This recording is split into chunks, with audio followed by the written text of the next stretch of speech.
మాటకు వస్తే ఆ ఆదికాండం 19వ అధ్యాయం 9వ వచనం ప్రకారంగా దేవుని దూత మాట అగరు విన్నది. ఆమేన్. అందరూ గట్టిగా చెప్పండి. దేవుని దూత మాట, గట్టిగా చెప్పండి. దూత మాట అగరు విన్నది. అందరూ చెప్పండి. దూత మాట. అందరూ ఎలా? దూత మాట హాగరు విన్నది.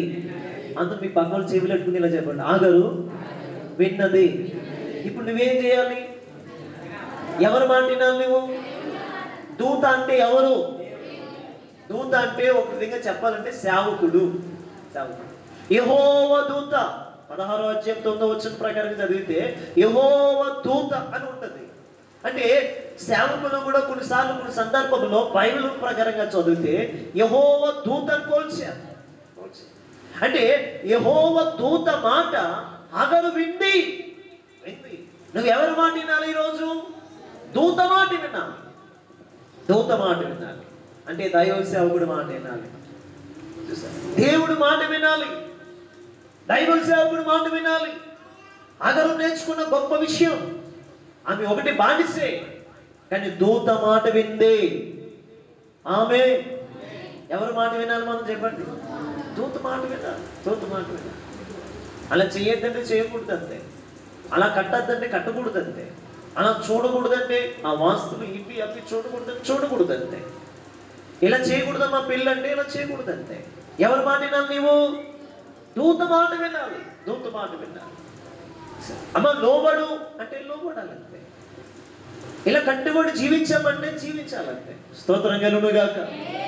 అంటే నువ్వు దేవుడు మాట వినాలి. యెహోవా దూత మాట అగరు విన్నది కాబట్టి దేవుడు తనని దీవించడానికి సిద్ధ మనసు కలిగి జీవించాడు. హల్లెలూయా. గట్టిగా చప్పట్లు కొడుతూ ప్రభునామమున మహిమపరచండి.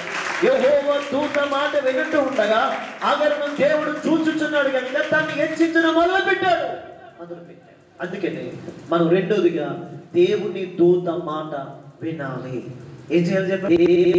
దేవుడి దూత మాట వినాలి. వినాలి వినాలి. కొంతమంది ఎలా ఫిక్స్ అయిపోతారంటే పలానా రోజు నేను ఫిక్స్ అయిపోతే ఆటోమేటిక్గా పాస్టర్ గారు ఫిక్స్ అయిపోతారు. అంటే పాస్టర్ గారిని కన్విన్స్ చేసే వాళ్ళు ఎక్కువైపోయారు ఈరోజు. అలా మనం ఉండకూడదు. పాస్టర్ గారు మీరు ఏం చెప్తే ఏ రోజు అంటే ఆ రోజే సార్ అలా ఉన్నామండి మనం ఈరోజు. పాస్టర్ గారు మీరు ఏ టైం పెడితే అదేనండి. మాకేంటో టైం ఏం లేదండి. పాస్టర్ గారు మీరు ఏ మాట అంటే అదేనండి. పాస్టర్ గారు మీ మాట వినడం మాకు శ్రేష్టం. ఆమేన్. అందుకనే ఒక మాట ఉంటుంది, గద్దించుట. ఏమిటి?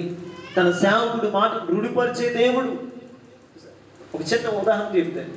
మొన్న అనుకోకుండా సాయంత్రం ఒక 4:30 కల్లా వచ్చాడు ఇంటికి వచ్చి 2-3 మినిట్స్ కూడా అవదు అనే వెళ్తానని అంటున్నాడు. ఏనన్నా అంత కంగారు పడుతుంది కూర్చో అన్నాను. లోపడము కేసు పోతుందని ఆలోచన. అంటే వలసపాకులు వెళ్ళి ఫిజియోథెరపీ చేయాలి. నేను కొంచెం అన్నాను, కూర్చోనాను అన్నాను. మళ్ళీ ఏమనుకున్నాడో అని లేదని అని చెప్పేసి గుమ్మం దాకా వచ్చేసి డోర్ దాకా వచ్చేసి వెళ్ళిపోతానని వెళ్తానని లేట్ అవుతుందని అన్నాడు. అవునా వెళ్తావా? తమ్ముడు ఎందుకు కూర్చోనానా అన్నాను. మళ్ళీ కూర్చో అనగానే కూర్చున్నాడు. ఇంకా కూర్చోగానే ఒక 2-3 మినిట్స్లో ఫోన్ వచ్చింది. స్తోత్రం గారు ఫోన్ వచ్చి వలసపాక్ నుంచి ఫోన్ వచ్చింది. సార్ ఈరోజు మీరు రావద్దండి, ఎందుకంటే పేషెంట్ చాలా అంటే కాలు బాగా నొప్పి వస్తుందంట, కొద్దిగా కుట్లు ఎక్కువ వేశారు కదా అని చెప్పేసి వాళ్ళు ఫోన్ చేశారు. ఫోన్ చేస్తే అప్పుడు అంటాడు కదా, అన్నయ్య మీ మాట వినటమే శ్రేష్టం అంటాడు. స్తోత్రం కలుగునుగా. ఎందుకని? ఎలటివ్ ద్వారా తడిసిపోవచ్చు, వెళ్ళడం ద్వారా పెట్రోల్ వేస్ట్. చూడండి, అంటే కూర్చో అన్నందుకు 2-3 సార్లు నేను గద్దించాను కాబట్టి కూర్చున్నాడు. లేకపోతే వెళ్ళిపోయేవాడు. హాస్పిటల్ వెళ్ళి ట్రీట్మెంట్ లేకుండా ఫ్రీగా వచ్చేవాడు, నిరాశతో వచ్చేవాడు. అయ్యో ఎందుకు వెళ్ళానా, అన్ని మాట ఎందుకు వెళ్ళారా అనుకునేవాడు. కానీ ఇన్నుట ద్వారా గొప్ప కార్యం జరిగింది. ఆమె చెప్పరే ఆమె మనం వినాలి. దేవదూత మాట వినాలి. ఆ నాన్న లేనది వీడు చేస్తున్నమాట స్తోత్రం కలుగునుగా. వినాలి మనం. దేవదూత మాట విన్నా. ఆగరు నువ్వు వెళ్ళి శారాయికి నీ యజమానురాలకి లోబడి ఉండు అనే మాట దూత చెప్పగా ఆ మాట వింది అగరు. ప్రైజ్ ఎలా అంటే ఈరోజు దేవుని దూత మాట మనందరూ వినగలిగితే మన జీవితాలు దీవించబడతాయి. ఈ పక్కవరికి ఇలా కొట్టి చెప్పండి, దేవుడి దూత మాట నువ్వు వినగలిగితే నీ జీవితం దీవించబడుతుంది. ఆమేన్, ఆమేన్, ఆమేన్. రెండో మాట, మూడో మాట చూస్తే చూడండి, ఆదికాండం 16వ అధ్యాయము 19వ వచనం ప్రకారంగా, ఆదికాండం 16వ అధ్యాయం 9వ వచనం ప్రకారంగా అనిగి చదువున్నాను ఆ మాట చదువు గట్టి చదువు. అప్పుడు యెహోవా దూత ఈ యజమానురాలి యొద్దకు తిరిగి వెళ్ళి ఆమె చేతి క్రింద అణిగిమణిగి ఉన్నది. ఏం కలిగి ఉంది ఇప్పుడు? ఆగరు ఏం కలిగి ఉంది? అణిగి మనకి ఉండడం నేర్చుకుంది. హల్లెలూయా. గట్టి చెప్పండి. నాకు తిన్నట్టున్నారే. స్తోత్రం కలిగిన గట్టి చెప్పండి. గట్టిగా చెప్పలు కొడుతున్నాము. హల్లెలూయా. అణిగి మణిగి ఉండాలి. ఆఖరికి దూత చెప్పిన మాట ఒకటి వింది, రెండోది మూడోది మనం చూస్తే అణిగి మణిగి ఉంది. అణిగి మణిగి ఉంది. చాలా మందిని మనం చూస్తుంటుంటే అణిగి మణిగి ఉండడానికి ఇష్టపడరు. ఒక్క అత్తగారు ఒక మాట అంటే చాలు దాస్పములే లేచిపోతారు. దాస్పమైన స్లోగా లేస్తుందేమో కానీ అంతకంటే భాషగా లేచిపోతారు. భర్త ఒక్క మాట అంటే చాలు అంతే, ఇంకా ఎంతటి దాని లేరు అన్నట్లు లేచిపోతూ ఉంటుంది. అణిగి మనకి ఉండలేరు చాలా మంది. కొన్నిసార్లు మనం అణిగి మనకి ఉండడం నేర్చుకోవాలి. అగరు చూడండి, అగర్ను చూసి మనం నేర్చుకోవాలి. ఈరోజు అగరు దేవుడు పట్టించుకోవడానికి చూచుచున్న దేవుడు అని చెప్పడానికి కారణం అదే. ఆమె ఎలా ఉంది? అణిగి మనకి ఉంది. ఇప్పుడు పురుషులైనా స్త్రీలైనా సరే మనం అణిగి మనకి ఉండాలి. ఒక యజమాని దగ్గర పని చేస్తామంటే, ఒక ఫ్యాక్టరీలో పని చేస్తామంటే, ఒక జాబ్లో వర్క్ చేస్తామంటే ఖచ్చితంగా మనం అణిగి మనకి ఉండాలి. ఆ యజమానుడికి మనం ఎదురు చెప్పే మాటలు ఉండకూడదు. ఎదురు చెప్పే మాటలు వాళ్ళు కూల్ చేసుకుంటూ వాళ్ళ దగ్గర అణిగి మనకి ఉంటారు. నీ జీతం పెంచుతాడు దేవుడు, నీ శాలరీ పెరుగుతుంది అని మనకి ఉంటే నీ భవిష్యత్తు బాగుంటుంది, నీ జీవితం బాగుంటుంది. అగర్ జీవితంలో మనం చూడగలిగితే అణిగి మణిగి ఉండడం వలనే అగర్ని దేవుడు చూచుచున్న దేవుడుగా మార్చేశాడు. నువ్వు అణిగి మణిగి ఉండాలి. ఇంట్లో అమ్మా ఆకిస్తారా? మీరు అణిగి మణిగి ఉంటారు. అణిగి మణిగి ఉంటారు. మనం అణిగి మణిగి ఉన్నప్పుడే దీవించబడతాం. బైబిల్లో చాలా మంది అణిగి మణిగి ఉన్నారు. ఇశ్రాయేలు ప్రజలు చాలాసార్లు వాళ్ళ జీవితంలో చూసినప్పుడు ధిక్కరించారు దేవుడిని. కానీ అణిగి మణిగి ఉండేటట్లుగా 40 సంవత్సరాల కాలం పట్టింది. అణిగి మణిగి ఉండడానికి 40 సంవత్సరాల కాలం వ్యవధి పట్టింది. అందుకని మనం అణిగి మణిగి ఉంటే ఎక్కువ దేవుడు లాంగ్ టైం తీసుకోడంట. షార్ట్ టైంలోనే అద్భుతాలు మనం జరిగిస్తాడు. ఆమె చెప్తాం గట్టిగా. కాబట్టి నీ కుటుంబంలో నువ్వు అణిగి మణిగి ఉండడం నేర్చుకోవాలి. ఏది జరిగినా సరే అణిగి మణిగి ఉండు, దేవుడు నీ పక్షంగా ఉంటాడు. అంతే. నువ్వు అణిగి మణిగి ఉంటే దేవుడే నీ పక్షంగా ఉంటాడు. ఎంతమంది వచ్చేసినా సరే వేరే పక్షంగా నీ పక్షంగా నిలబడేవాడు దేవుడే. ఇప్పుడు షానాయి కోపం పడిపోయింది, అబ్రహాం కూడా కోపడిపోయాడు పాపం తెన మీద, అగర మీద. పాపం ఈమె ఏం చేసింది? అణిగి మణిగి ఉండడం నేర్చుకుంది. కాబట్టి నేను అంటాను, మూడవదిగా మనం ఏం చేయాలి చెప్పండి కృష్ణ గారు? ఏం చేయాలి? అందరి విషయంలో మనం అణిగి మణిగి వద్దుము గాక. ఆమె చెబుదాం గట్టిగా. 4వ మాటకు వద్దాం రండి. అగరు జీవితంలో ఇంకా మనం నేర్చుకోవాల్సింది 21వ అధ్యాయం 14 నుంచి 19 దాకా ఎవరైనా స్పష్టంగా చదవగలుగుతారా? 14 నుంచి 21, 14 నుంచి 19 దాకా. కాబట్టి తెల్లవారినప్పుడు అబ్రహాము లేచి ఆహారమును నీల తిత్తును తీసుకొని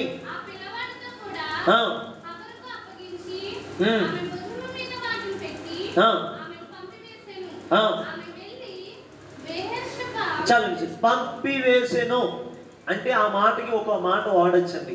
ఉపేక్షించబడిన స్త్రీ. అగరు ఎలాంటిది చెప్పండి? ఉపేక్షించబడింది.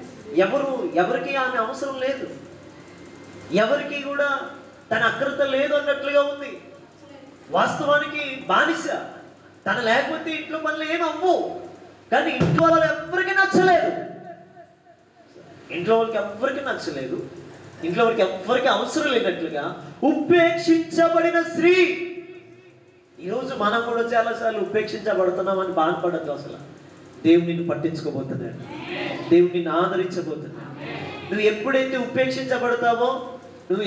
ఉపేక్షించబడతావో అప్పుడే నా దేవుడు నీ జీవితంలో జోక్యం చేసుకుండి ఆయన నిన్ను పట్టించుకోవడం మొదలు పెడతాడు. ఎడిగే స్తోత్రం చెబుదా. పంపేసాడు. అబ్రహాం అంటాడు, ఇదిగో భోజనం, ఇదిగో నీళ్ళు తిత్తి పట్టుకుని వెళ్ళిపో ఇంకా అని చెప్పేసి అంటున్నాడు. చూసారు అంటే ఉపేక్షించబడింది. ఈరోజు నేను అంటున్నాను, మన జీవితంలో కూడా ఇలాంటి సంఘటనలు ఉన్నాయా? ఉపేక్షించబడ్డామా సార్ల చేత? ఉపేక్షించబడ్డామా జాబ్లో? ఉపేక్షించబడ్డామా పనిబాట్లలో? ఈ శాలరీ లేదని ఉపేక్షించబడ్డామా? ఈ పనిబాట్లు సరిపోవట్లేదని ఉపేక్షించబడ్డామా? లేకపోతే ఇంట్లోనే మనం ఉపేక్షించబడిన బిడ్డలుగా ఉన్నామా? కానీ దేవుడు అంటున్నాడు, ఉపేక్షించబడిన నీవే ఒక రోజు హెచ్చించబడ్డానికి అర్హురాలుగా మారబోతున్నావు, దీవించబడ్డానికి అర్హుడిగా మారబోతున్నావు. నేను నిన్ను చూచుచున్న దేవుని గనుక నిన్ను ఎవరు ఉపేక్షించినా నేను మట్టికి ఉపేక్షించను. దేవుడు అంటున్న మాటది. ఎవరు నిన్ను ఉపేక్షించినా నేను నిన్ను ఉపేక్షించను. కాబట్టి నాలుగోదిగా ఆ హాగరు జీవితంలో ఉపేక్షించబడిన స్త్రీగా మారింది. ఏమిటి ఆ లాస్ట్ మాట మనం చదివితే ఒక అద్భుతమైన మాట. 17 నుంచి 19 నాకు చదువునానా? 21, 17 నుంచి 19 దాకా. దేవుడు ఆ చిన్నవారి మొర విని అప్పుడు దేవుని దూత ఆకాశం నుండి హాగరు నీకేమి వచ్చినది? భయపడకు. చెప్పండి, భయపడకు అని దేవుడు తనకి హాగరుకి దేవుడు అభయం ఇవ్వబోతున్నాడు. మీ పక్క వారికి ఇలా కొట్టి చెప్పండి, భయపడుకొని చెప్పండి, భయపడుకొని చెప్పండి. నీ బలహీనతను బట్టి భయపడకు, నీ రోగాన్ని బట్టి భయపడకు, నీ జీవితంలో కలుగుతున్న సమస్యను బట్టి భయపడకు. గడికి చెప్పు, భయపడకు, భయపడకు. హల్లెలూయా. ఆయన భయపడుకుని అభిమిస్తున్నాడు. హాగరుకి బానిస దేవుని దూత మాట వింది, అణిగి మనకి జీవించింది, ఉపేక్షించబడిన పంపివేయబడిన బిడ్డ. కానీ లాస్ట్గా దేవుడు ఏమంటాడు తెలుసా? నువ్వు భయపడకు. ఏమిటి ఇంకా వచ్చిన చదివితే ఆ చిన్నవాణి ఉన్న చోట దేవుడు వారి మొర విని ఉన్నాడు. నువ్వు లేచి ఆ చిన్నవానికి లేవనెత్తి నీ చేత కట్టుకొనుము. అవును అవును.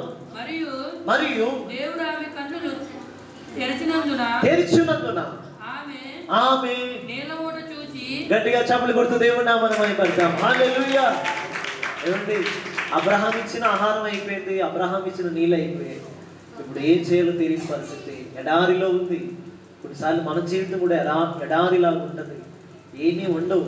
కొన్నిసార్లు తినడానికి కష్టం, ఇంట్లో ఉండడానికి కష్టం, బట్టలు కొనుక్కోవడానికి కష్టం, ఆ ఈఎంఐలు కట్టడం కష్టమైపోతుంది, సంసార జీవితంలో ముందుకు వెళ్ళడం కష్టమైపోతుంది. ఒంటి నిండా రోగాలు వచ్చినప్పుడు లక్షల రూపాయలు హాస్పిటల్ కడుతూ ఉంటుంటే ఏం చెయ్యాలో తెలియని పరిస్థితుల్లో మన జీవితం అరణ్యంలో ఉండిపోయినప్పుడంట దేవుడు అన్నాడు, నీ మొర నేను వింటున్నాను, నేను నిన్ను చూస్తున్నాను, నీ పక్కనే ఒక ఊట ఉంది. ఆమె మీ పక్కకి ఇలా కొట్టి చెప్పండి, నీ పక్కనే ఒక ఊటను, ఆశీర్వాదాన్ని దేవుడు దాచిపెట్టాడు. గట్టిగా స్ట్రాంగ్గా చెప్పండి, దాచిపెట్టాడు. నీ జీవిత కాలం అంతా ఆశీర్వాదము నువ్వు పొందుకుందువుగాక. ఆమేన్. హాగరు ఏడుస్తూ ఉంది, ఇంకా ఆయన చూడలేను, చచ్చిపోయేలా ఉన్నాడు బాబోయ్ అని చెప్పి ఆయన్ని కాస్త దూరం పడిచేసి ఈమె కాస్త దూరం వచ్చి ఏడుస్తూ ఉంటుంటే అప్పుడు దేవుడు, ఎందుకు ఏడుస్తున్నావు హాగరు, భయపడకు అని చెప్పి ఆదరించి, అంటే ఈ 5వ మాటకి నేను పెట్టిన మాట ఏంటంటే దేవుని చేత అరణ్యములో ఆదరించబడిన స్త్రీ. ఆమె ఈరోజు నీవు కూడా దేవుని చేతనే ఆదరించబడుదువుగాక. మనుషులెవ్వరూ ఆదరించలేరు మనని, మనుషులెవ్వరూ కాపాడలేరు మనని, మనుషులెవ్వరూ ఉద్ధరించలేరు మనని. దేవుడే నీ అరణ్యము లాంటి ప్రయాణములో ఆయనే నిన్ను ఆదరించునుగాక. ఆయనే ఆదరించి నీకు కన్నీటిని తుడుచునుగాక. ఆయనే నిన్ను ఆదరించి నీ రోగాన్ని తొలగించునుగాక. ఆయనే నిన్ను ఆదరించి నీకున్న ప్రతి బలహీనత నుంచి తప్పించునుగాక. ఆయనే నిన్ను ఆదరించి గొప్ప జనముగా ఆయన నిన్ను చేయునుగాక. హాగరు భయపడుకు, నేను గొప్ప జనముగా చేస్తాను, గొప్ప జనముగా చేస్తాను. అసలు ఎందుకండి హాగర్కి అంత ప్రయారిటీ దేవుడు ఇచ్చాడు? బానిస కదా, ఎందుకు ఇవ్వాలి? ఎందుకు ఇవ్వాలి?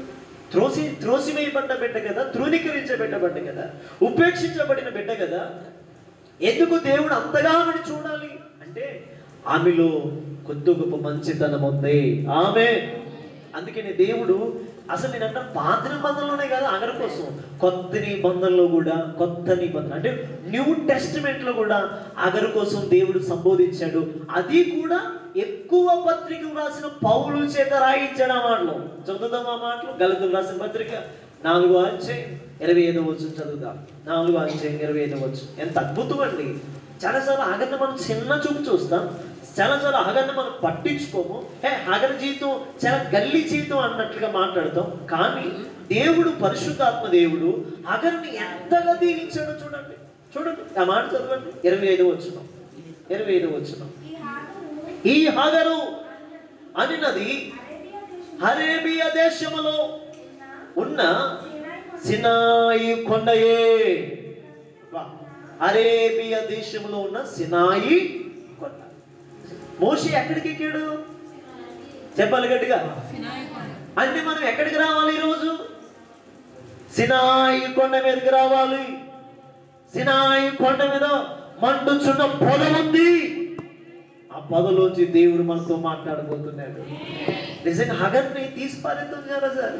మనల్ని కూడా చాలా మంది ఈజీగా తీసేస్తారు. వీడి బర్త్ ఏంట్రా, వీడి విధానం ఏంట్రా, వీడు ఇలాంటి వాడు తీసేస్తారు మనుషులు. నేనంటే మనుషులు ఎంతమంది మనం పక్కన పెట్టేసిన తుణీకరించబడిన వాడు ఉన్నాడే, అసలు చూచుచున్న దేవుడు ఉన్నాడే, అందరూ వద్దనుకున్న కావాలి, నువ్వే కావాలన్న వాడు ఉన్నాడే, ఆ దేవుడే మన పేర్లు జీవ గ్రంథంలో రాయిపోతున్నాడు. చదవండి ఆ మాట చదవండి. సినాయి కొండయే, సినాయి కొండయే, పనికి రానిదే, బానిసే, ఉపేక్షించబడిన బిడ్డే, కానీ దేవుడి మాటకి లోబడింది, అణిగి మణిగి ఉంది, ఇదిగో పంపివేయబడింది, కానీ అరణ్యంలో దేవుడి చేత ఓదార్చబడింది. ఇలాంటి స్త్రీని దేవుడు భక్తుడైన పౌలు చేత ఎంతగా ఇచ్చిస్తున్నాడో చూడండి. ఆమె సినాయి కొండ లాంటిది. ప్రస్తుతం అందున్న యెరూషలేం దాని పిల్లలతో కూడా దాస్యముందున్నది కనుక ఆ నిబంధన దానికి దీటై ఉన్నది. అయితే పైనున్న యెరూషలేం స్వతంత్రంగా ఉన్నది, అది మనకి తల్లి. ఇందుకు కనని గొడ్రాలు సంతోషించము, ప్రయాస ప్రసవ వేదన పడని దాన బిగ్గరగా కేకలు వేయము. ఎలయనగా పెనిమిటి గల దాన్ని పిల్లల కంటే పెనిమిటి లేని దాని పిల్లలే ఎక్కువ మందిగా ఉన్నారట. గట్టిగా చప్పట్లు కొడుతూ దేవుడు నామమున అయినారు. హల్లెలూయా. ఎంత గొప్ప వాక్యం అండి. అసలు మీరు చదవండి, ఈ ప్రపంచమంతా చదవండి. అసలు ఆ రోజు నీళ్ళే ఇచ్చాడు దేవుడు. ఆ పిల్లోడు ఆమె చచ్చిపోతున్న టైంలో నీళ్ళు మాత్రమే, నీటి బుక్కనే పుట్టించాడు. కానీ నేనంటే నీటి బుక్కే బయటికి కనిపించింది, కానీ నీటి బుక్క కింద సమురు లాంటి పెట్రోలు ఇంకా అనేకమైన శ్రేష్టమైనవి దేవుడు పెట్టాడు. ఆమె అందుకనే దేవుడు కార్యాలు ఎప్పుడు మనం చూడడానికి సరిపోలే, మనకు కనబడవు సరిగ్గా. అందుకని బయటికి నీళ్ళే ఉన్నాయి, కానీ ఈరోజు ఆ దేశాలను ఏమైపోయింది చెప్పండి. ఏంటి మీకు తెలుసండి, నీళ్ళు కూడా ఒక లీటర్ బాటిల్ కొనాలంటే చాలా కష్టం. ఇక్కడ మనకి 20 రూపాయలే ఒక బాటిల్ కొంటే, అక్కడ ఉన్నాయన్నీ నీళ్ళు ఎక్కువ కాస్ట్, ఉన్నాయన్నీ తక్కువ కాస్ట్. స్తోత్రంగా. పెట్రోల్ ఏమో 22 రూపాయలు, డీజిల్ ఏమో 15 రూపాయలు, అలా ఉంటుంది. నేను అంచనా చెప్తున్నాను, ఎగ్జాక్ట్లీగా కాదు. కానీ నీళ్ళు ఎంత ఉన్నాయి తెలుసా? చాలా కాస్ట్ ఎక్కువ. కానీ దేవుడు చూడండి ఎంతగా వాళ్ళని దీవించాడో. కావలసిన ఆశీర్వాదాలన్నీ అగర కుమారులకు పెట్టాడు. ఏమిటి వాళ్ళ దగ్గర నుంచే మనం ఆశీర్వాదాలు పొందుకోగలుగుతున్నాం ఈరోజు. అందుకే నేను చాలా మంది తుణీకరిస్తున్నారా, ఉపేక్షించారా, నీ ద్వారానే మళ్ళా దేవుడు వారికి కావలసిన ఆశీర్వాదాలు పంపబోతున్నాడు. కావలసిన పెట్రోల్, కావలసిన డీజిల్, కావలసిన సొమ్ములంతా కూడా ఎక్కడ ఉన్నాయండి? ఎక్కడ ఉన్నాయి చెప్పండి. కువైట్ దేశాలు, దుబాయ్ కంట్రీస్లో అద్భుతం. వాళ్ళు గొప్ప గొప్పలు అవడానికి కేజీలు బంగారాలు వేసుకుంటారు వాళ్ళు. స్తోత్రం కాక వాళ్ళు వేసుకుంటే తిరగడానికి కారణం ఏంటి? పెద్ద పెద్ద కుబేర్లు అవడానికి కారణం ఏంటి? దేశాలు కొనేసేవారుగా దేవుడు అగర్ను బట్టి, అగర్ను కార్చిన కన్నీరుని బట్టి దేవుడు ఆ సంతానాన్ని దీవించాడు. గట్టిగా స్తోత్రం చెబుదాం. ఈరోజు నేను అంటున్నాను, నువ్వు ఒక్కడిదాన్ని చాలు, నువ్వు ఒక్కడివే చాలు. కన్నీరు కారిస్తే నీ జీవితంలో గొప్ప కార్యాలు జరుగుతాయి. నీ కుటుంబ చరిత్ర మారిపోతుంది. నీ కుటుంబ జీవిత చరిత్ర తారుమారైపోతుంది. నువ్వు కన్నీటి ప్రార్థన చేయగలిగితే, అరణ్యంలో ఉన్న హగరు లాగా మన దేవుడి పాదాలు పట్టుకుంటే చాలు. హెచ్చించబడ్డానికి తక్కువ రోజులే ఉంటాయి, దీవించబడ్డానికి తక్కువ రోజులే దేవుడు ఇస్తాడు మనకి. కాబట్టి నీళ్ళే ఇచ్చాడు, కానీ నీళ్ళ కింద ఉన్న ఆశీర్వాదాలన్నీ వాళ్ళు మోసుకుని వెళ్ళిపోయారంటే. గట్టిగా స్తోత్రం చెబుదాం. చదవండి, ఇంకా చదవండి. అక్కడ అంటాడు కదా, ఏమిటి? పెనిమిటి లేని దాని పిల్లలు ఎక్కువ మంది ఉన్నారట. సహోదరులరా, మనమును ఇస్సాకు వలె వాగ్దానాన్ని బట్టి పుట్టిన కుమారులమై ఉన్నాము. చాలండి. అంటే అగరుని దేవుడు ఎంతగా ఇచ్చించాడు ఈ మాటలు చెప్తున్నాడు, ఎంతగా దీవించాడు ఈ మాటలు చెప్తున్నాడు. నేను అంటాను, దీవెన అనేది, ఆశీర్వాదం అనేది వెంటనే కనపడదు. కొద్ది రోజులు అనిగి మనకి ఉంటే ఆశీర్వదించబడతాం, ఓర్చుకుని ఉంటే ఆశీర్వదించబడతాం. నాకు స్వస్థత రాలేదే, నా జీవితం అరణ్యంలా ఉందే అని ఏమాత్రం బాధపడకు. ఒక అగరలాగా నువ్వు దేవుని తట్టు చూడగలిగితే దేవుని దూత నీ దగ్గరికి పంపబడబోతుంది. నీ కన్నీరు చూసే దేవుడు, నీ నాట్యముగా మార్చే దేవుడు, నీ వేదను తొలగించే దేవుడు నీ ఖచ్చితంగా కార్యాలు చేయబోతున్నాడు ఆయన. అందుకని రండి, ఎన్ని మాటలు విన్నాం మనం అగరు కోసం. ఒకటి, హగరు బానిస. మనం కూడా ఎలా ఉందాం చెప్పండి గట్టిగా. బానిసగా, యజమానిగా ఉందామా బానిసగా ఉందామా? బానిసగా ఉందాం. ఎక్కడున్నా మనం బానిసగా. అసలు సిగ్గుపడకండి, బానిసలాగా ఉండండి, కానీ దేవుడు ఏం చేస్తాడు. ఓకే, రెండోది, దూత మాట ఎవరు విన్నారు? మనము కూడా ఏం చేయాలి? ఓకే, మూడోది, ఎలా ఉండాలి మనం? ఎలా ఉండాలి?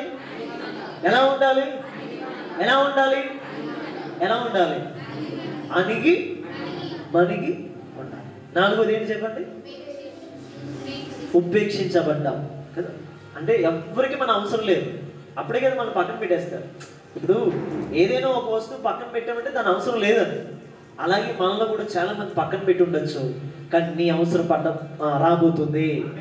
ఓకే, ఐదోది ఏమిటంటే దేవునిచ్చే అరణ్యములో ఆదరించబడిన హగరు. ఆమె ఈ 5 మాటలు మీ జీవితంలో సునాయాసంగా జరుగును గాక. దేవుడు మిమ్మల్ని దీవించును గాక. రండి, ఇప్పుడు మిమ్మల్ని చూస్తున్నాడా దేవుడు? లేదా చెప్పాలి. చూస్తున్నాడా లేదా? ఇప్పుడు దాకా చూస్తున్నాడా లేదా? ఆయన చూడకుండానే బతికేసావా? ఆయన ఇవ్వకుండానే బతికేసావా? ఆయన కాపాడకుండానే బ్రతికేసావా? లేదు, నిన్ను చూచుచున్న దేవుడు నీ కన్నీరును కూడా చూడబోతున్నాడు. అందరూ మొక్కల మీదకి వచ్చి ప్రార్థన చేసుకుందాం. ఆయన నీ కన్నీరు దాటిపోడు, ఖచ్చితంగా నిన్ను చూస్తాడు. నీ వేదన, నీ రోదన